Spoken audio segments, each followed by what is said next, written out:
I'm Ruben Amorim, and this is 20 questions. Who is your football idol? My favorite player of all time was Ronaldo, the Brazilian. I think was the most amazing player, and I watched Barcelona just to watch him. How do you switch off from football? I really like to play with my kids. I don't have time to do anything else. What makes Old Trafford so special? The way they support us, even when you are losing in the bad moments. So I think that is the most special thing, and also the history. I really like the history of our club. What is the proudest moment in your career? I was a champion in Portugal with my club since I was a kid, Benfica. But then I went to the rival Sporting as a coach, and I felt a really good connection. It's really strange to explain the situation, but I think my first title as a coach was my proudest moment. Excluding football, what is your favourite sport? Oh, that is hard. I play roller hockey. I think you have that here, but we kill you English guys all the time. But I really like any sports. I take a lot of ideas from American football. I'm starting enjoying baseball. I'm trying to disconnect from football with different sports. Who is the best Portuguese footballer of all time? That is a problem. I think Cristiano Ronaldo is the biggest player, but Eusébio was amazing. I didn't see Eusébio, so I have to divide. The best that I seen was Cristiano. I think Eusébio is there with him. Do you have any pre-match superstitions or rituals? I just give one bottle to my assistant, but I think I will change that, because this is the time when you are not winning too much, you change things. The rest I change all the time. What makes the Premier League so special? It's really hard. It's really hard, and everybody can win against any opponent. The environment, it's really tough with the media. It's really tough, but then outside the people are really polite and can understand this is just a game. So it's a dream in that aspect. Which is more challenging, being a player or a manager? Manager. When you are a player, you just focus on you, and then when you are a manager, you have to focus on a lot of people, not just the players, but all the staff. All the staff are paying attention to you, so you have to pay attention on that. And that is something that I didn't do very well in the beginning here in Manchester, because I was focused on the games. So in the moment, I'm starting to get a real good connection with all the staff and the players. If you could relive one day in your career, what would it be? I think the last day in Sporting was really amazing for me. It was a very good feeling. Sometimes it's good to have that feeling, and then the first day here in Manchester, to start all over again, knowing the different things, to try to change the course of things. What is your favourite song the Manchester United fans sing? Country Roads, that they adapt, that is perfect. I really dream to win a title and listen that song and Old Trafford. What is the best atmosphere you've experienced in your career? The Manchester United away fans are really, really, really amazing. Old Trafford is amazing, the sound, the way they support us. But I have to say that in Sporting, when we lose the first game, the next stage of Champions League against City, the last one that we lost 5-0, the way they support us in the end was the best moment that I lived with supporters. What is the most important attribute a footballer needs to succeed? They have to be humble, and they have to be open to learn.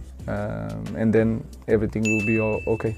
What one piece of advice would you give to aspiring young footballers? Understanding that the life change is really quick. It's really hard to explain to the young kids that this is going to go really fast. So enjoy it and work hard. When you reach, now it's 40, the best part of your career is over, and then you cannot do anything to change that.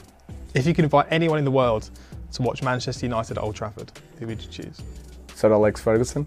He already called me to give me some advices. When you meet Manchester United fans, what is the most common thing they say to you? They say one thing that is really strange for me. That is, you are doing a good job. And it's so hard to understand sometimes. When I listen to them, it's really important for me. How do you celebrate a win? I really like to go to the dressing room. It's my moment, and I'm really enjoying. People think that I'm going there. I'm thinking about the game, because press conference, in the end, you are still playing the game and preparing the next one. But I'm really enjoying that minutes alone. Who would you consider your greatest mentor? The coach I learned the most is Jorge Jesus. I was suspended 2 times with the same coach, but I have to say that I learned a lot from him. Who is your best friend in football? Hugo Viana is the new director of Manchester City, and Nuno Gomes, international football player from Portugal. If you were not a football manager, what would you be? I never had a plan B. I will be a football manager in the lower division, and then I had another work doing something else. I would be a football manager. Ruben Amorim needs a radical Sir Alex Ferguson-style rebuild at Manchester United, but has been given a far weaker hand than recent managers at Old Trafford. Curiously, no team bar Manchester City has won more trophies in the last 9 years than Manchester United, even though it's widely accepted that standards at Old Trafford have declined alarmingly. Between them, Louis van Gaal, Jose Mourinho, and Erik ten Hag won 4 domestic cups and a Europa League. For Tottenham, Newcastle or Everton, it would represent a golden period, but not for United, languishing in the most prestigious competitions since Sir Alex Ferguson left in 2013. Today's FA Cup 5th round tie against Fulham is a head-scratcher for 40-year-old Ruben Amorim, who by his own admission looks older every time he glances at the mirror. Lose and there will be another pile-on, but paradoxically victory won't cause much celebration. Winning the Europa League with its entry into the Champions League is far more important, making Thursday's tie against Real Sociedad the priority. Historically, United's success has always been dependent on creating stars from the academy but also paying the biggest transfer fees for the best players. Sir Alex Ferguson broke the British transfer record several times on the likes of Roy Keane, Andy Cole and Rio Ferdinand. Mourinho's €89 million spend on Paul Pogba was a world record, and Solskjaer and Ten Hag were also able to pay big bucks. Manchester United's FA Cup tie against Fulham is a head-scratcher for Ruben Amorim. Lose and there will be another pile-on, but paradoxically victory won't cause much celebration. United are still alive in the Cup, but their priority will be the Europa League instead. Yet Amorim doesn't have that luxury as he contemplates life in 14th position in the Premier League, 34 points behind leaders Liverpool. PSR restrictions and Ratcliffe's desire to cut costs means expensive new blood isn't an option without a fairy godmother first wanting to buy existing United players. The best homegrown players Kobbie Mainoo and Alejandro Garnacho may be sacrificed for financial governance rather than have a long career at Old Trafford like their predecessors. Amorim has a far weaker hand to rebuild United than Ferguson did from a similar low starting point. His immediate priority this summer is to try and exact some sort of cull to free up budget to bring in his players. Victor Lindelof, Johnny Evans, Tom Heaton and Christian Eriksen are out of contract, and Hell want Marcus Rashford, Antony, Jadon Sancho and Tyrell Malacia to finish loan spells strongly to create a market. Nearly everyone else at Old Trafford is available at the right price, headed by Rasmus Højlund and Casemiro. The anticipated upheaval requires diplomatic tact from Amorim at a club already reeling over staff redundancies and rising ticket prices. The charming Portuguese declares honesty is the best policy as he seeks radical change. Amorim needs a Sir Alex Ferguson-style rebuild but has been dealt a far weaker hand. Everybody understands that in football sometimes you stay, sometimes you have to move on, he explains. I like to be clear. I was a player once and used that experience. When you are honest with someone, they can take it. It is hard in the beginning but they will understand. I'm quite honest with my players and sometimes they know they have to move on at the end of the season. It's not about acting ruthless just to show strength, but when I feel something is going to harm the club, I am quite ruthless. I'm trying to make a balance. I see a clear path and I see it from the board also. They are doing difficult changes which aren't popular, but they are doing it because they have a vision. I knew the situation here taking the job.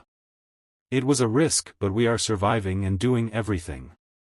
Today is really hard, I know, but this is going to help us in the future. I hope. We will see. By taking England under-19s defender Aidan Heaven and striker Chido Obi Martin from the Arsenal Academy, United are reaffirming their commitment to youth. Ideally, Amorim would also like to sprinkle some stardust to get United closer to their competitors. Nigerian striker Victor Osimhen, currently on loan to Galatasaray from Napoli, has been talked about. So too has PSG defender Nuno Mendes, as Amorim stays wedded to playing with wingbacks. He is United's youngest manager for more than half a century and concedes there is an element of learning on the job.